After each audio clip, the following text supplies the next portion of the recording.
everyone, welcome back to my channel. My name is Darian and today I'm going to be talking about all the books that I read in July. So in July I only read 5 books, which is definitely not my best reading month of the year in terms of the number of books I read, but in terms of the amount of pages I read, I think I did pretty well. I don't even know how many pages I read in the month of July, but it was a lot. If you saw my July TBR, you're probably wondering, was she able to read Priory and The Way of Kings? Because that's what happened in my July TBR.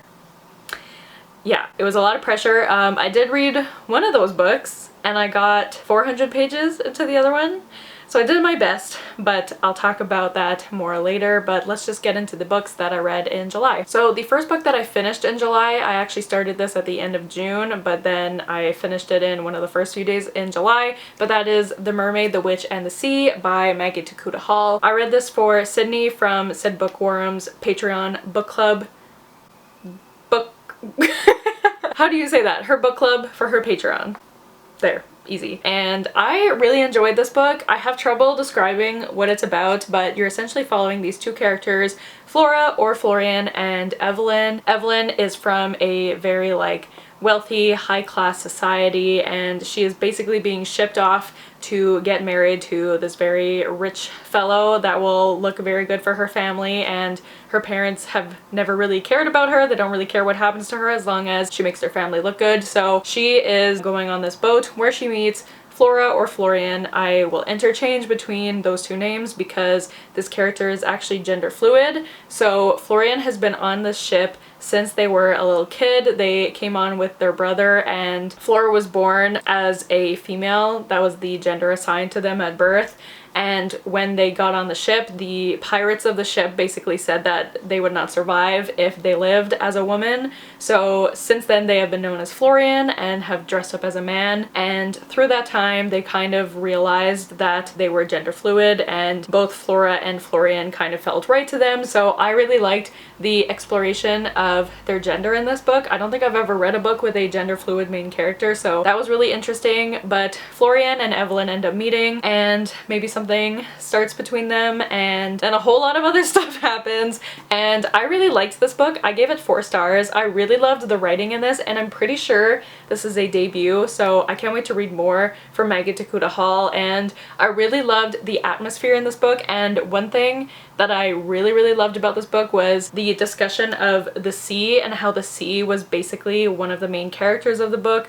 I thought that was amazing, and I also love the direction that this book took because I never really could guess where it was going. Like about halfway through the book it kind of takes a turn and I just couldn't guess where it was going, so I didn't find it was like your average formulaic YA fantasy, you know? Like I thought it was very different and unique, and I've never read anything like this before. So if you're looking for a YA fantasy that has mermaids and magic and queer characters, then I definitely recommend this one, and I'm really happy that I read it for Sydney's book club because if it weren't for that I don't know if I ever would have picked it up. So I'm very grateful I picked it up, and I give it 4 stars. The next book I read in July was for a 24-hour readathon that I did at the beginning of the month with my friend Lisa. So I read this a long time ago and I read it in one sitting because it's a graphic novel. So I feel like I don't remember too much about this book, but that is Bloom by Kevin Panetta and Savannah Ganucheau. This book follows these 2 boys named, I think it's Ari, or yeah, yes, I got it right. You're following Ari and Hector. Yes. You're following Ari and Hector, and Ari is working in his family's bakery, and basically Ari has kind of this dream to move away with his friends, but his parents aren't letting him go because they want him to keep working at the bakery because they're not doing super well financially and they haven't been able to hire anyone else. So Ari makes a deal with them that if he can find someone to replace him at the bakery, then he can move away with his friends. And so he puts up help wanted posters, and Hector sees them and decides to apply because he loves baking. He actually went to school to be a baker, so he applies, the 2 boys meet, and then again maybe a little something happens between them, and I really enjoyed this. I thought it was really cute. First of all, the art style, like I love the blues and grays of this. There's one in particular, let me see if I can find it. Like this Can you see that? I think it's so beautiful. So I really love the art style of this. This could have been a 5 stars for me, but the one thing that was keeping me from giving it a 5 stars was I thought Ari was really annoying sometimes, and he really didn't treat Hector very well, especially near the beginning, because when Hector meets Ari's friends, there's one of Ari's friends who's just a total jackass and an asshole, and I really hated him, and he was making fun of Hector, and Ari just didn't stick up for him at all. He just kind of let it happen, and then Hector brought it up with him at another point, and Ari was like, oh, like, why'd you take that seriously? He was just messing with you. Like, instead of being like, oh, I'm so sorry, like, he wouldn't listen to how Hector was feeling and didn't validate how he was feeling, so that really bothered me. He did get better by the end, but yeah, that definitely kept me from giving this 5 stars. There's also like a certain point of this book where so much happened in like a few pages, and I all of a sudden was overcome with emotion because there was a lot that happened. Like, so many emotions ran through me in just a few pages. So I definitely would recommend this book, but yeah, there was just a few points where Ari really bothered me, but overall I thought this was a really cute story and I gave it 4 stars. The next book I read, hoo boy.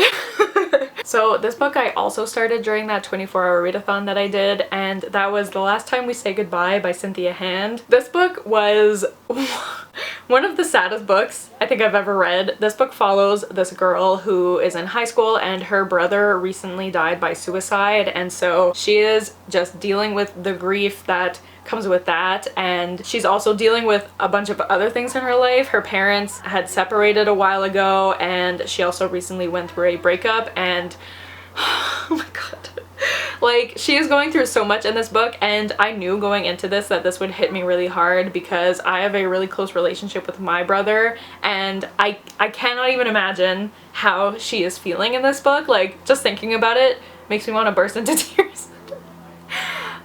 So this was definitely very hard to read at some points, so definitely if suicide is a trigger for you, please be very, very careful going into this book, because I cannot express enough like how deep it goes into the discussion around suicide. Like, it is the main aspect of this book, so just keep that in mind before going into it. But I really, really liked this book. I thought it was really well written, and I was a little nervous going into it because I have read one other book by Cynthia Hand, which was The Afterlife of Holly Chase, and I really hated that book. I gave it 1 star, so I was worried that I wouldn't like this either, but I ended up really liking it. I loved the writing, and I found it felt really real. Like, I felt like I was there with our main character, whose name is Lex. I felt like I was just there along with her, and there was times where like there were some decisions that she made and I was like, I don't know if I completely agree with that. But once you find out more about her story and her life, there are children yelling outside. Hello. Once you find out more about her story and her life, and also as you get closer to the end of the book, you find out more about the night that her brother passed away, and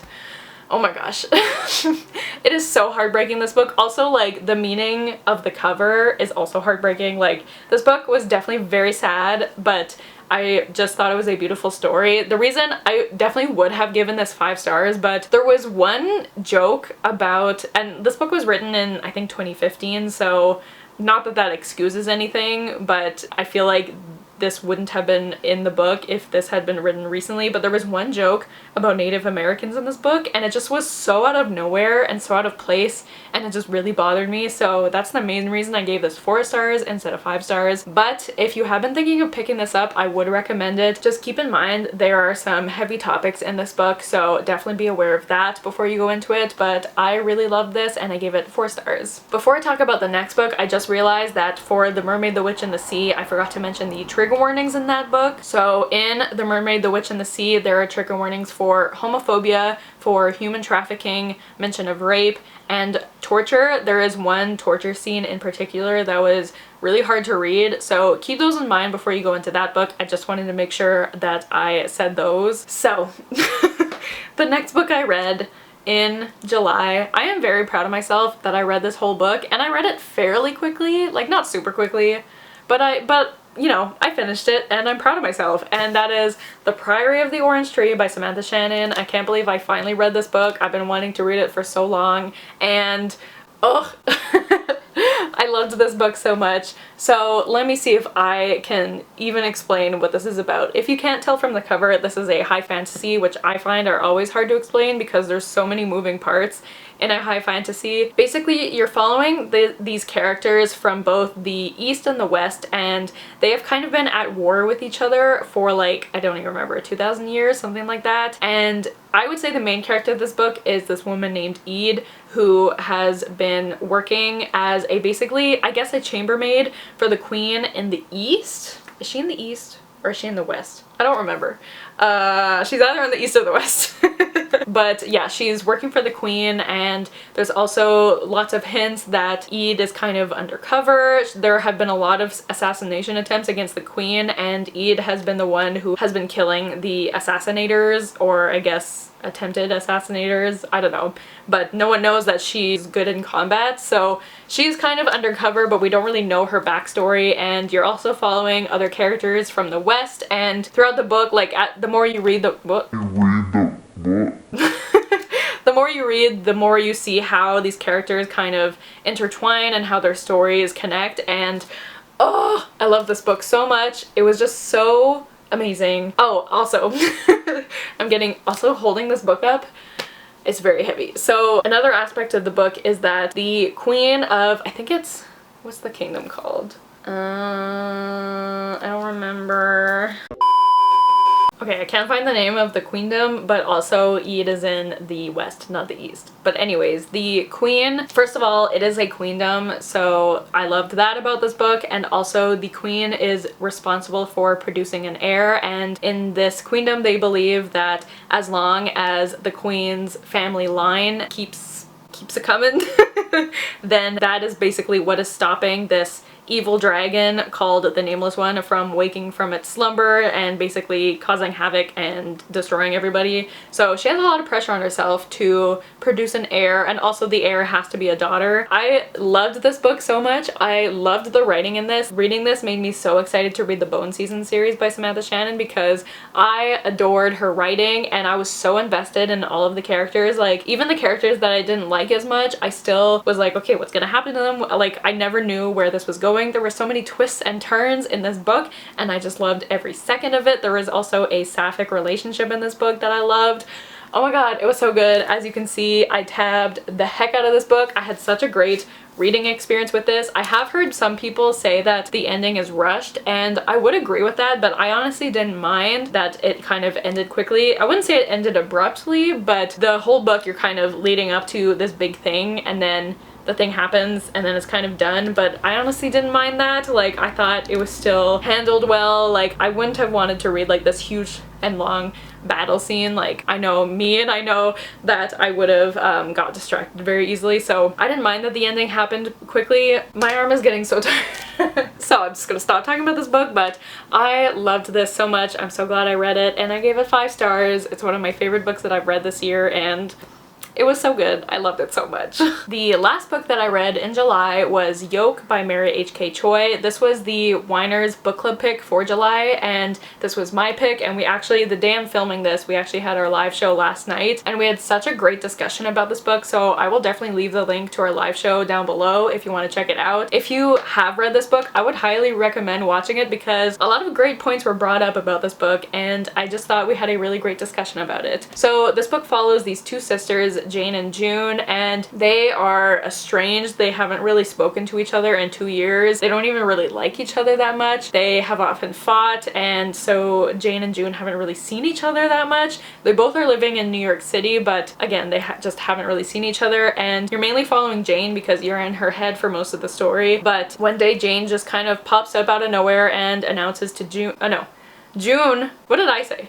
June pops up. Oh my god, I got their names mixed up so many times. June pops up out of nowhere and announces to Jane that she has cancer, and so this kind of brings them back together. There's also another element that brings them together in this book that I don't want to say, but it's crazy, and you're basically just following these 2 sisters and learning about their relationship. And Jane is also dealing with a lot on top of her sister having cancer. She is also struggling with anxiety and depression, as well as struggling with an eating disorder, so definitely heavy trigger warnings for disordered eating in this book. It never really gets super graphic until the end, end. There is a lot of talk about it near the end of the book, so definitely keep that in mind before you get into this book, because I can definitely see how this would be triggering for some people. I had a lot of trouble reading this book at times. I had to put it down a lot. I would read a few chapters and then I'd have to put it down just because it made me feel so uncomfortable, because there were a lot of aspects that I really related to in this book. So definitely keep those triggers in mind. But I really loved this book. I loved the writing in this. This was the first book that I've read by Mary H.K. Choi, and I just thought her writing was so amazing. And definitely my favorite part of this book was the characters. Jane and June felt so real to me. It felt like I was reading about real people, and I just loved the exploration of their relationship. And I just thought that there was just so much that you could take from the story. And as we were discussing it last night, like, there were so many points that the other people brought up that I was like, oh my god, I didn't even think of that in that way. Like, there was just so much. Like, this is the kind of book that after, like, especially after having that discussion with the whiners, I was like, I feel like I need to write an essay about this. Like, there's just so much to unpack with this book, and I thought it was really amazingly written, and I would like to reread this one day, definitely when I feel mentally okay enough to do so, because I ended up giving this book 4.5 stars, but I definitely can see myself raising my rating to a 5 stars. I just feel like I just wasn't in the best headspace to read this, and since I felt so uncomfortable reading it, I felt like I couldn't give it a 5 stars just because my enjoyment level just wasn't there. But I thought this was such a well-written book, and I'm so glad I read it, and definitely check out our discussion about this book. But yeah, I gave this 4.5 stars. So those are all the books that I read in July. As you can tell, I did not finish The Way of Kings, but I did start it. I got like 400 pages into it, so I did my best. I will definitely finish that in August, so stay tuned for my August wrap-up, okay? I will finish it in August. Mark my words. But yeah, let me know what was your favorite book that you read in July. Mine was definitely Priory of the Orange Tree. And in terms of my ratings, I had a really good reading month. Like, I didn't give any of these books less than 4 stars, so that's amazing. Very happy with that. But yeah, thank you guys so much for watching. Don't forget to like, comment, and subscribe, and I'll see you guys soon with another video soon. Bye!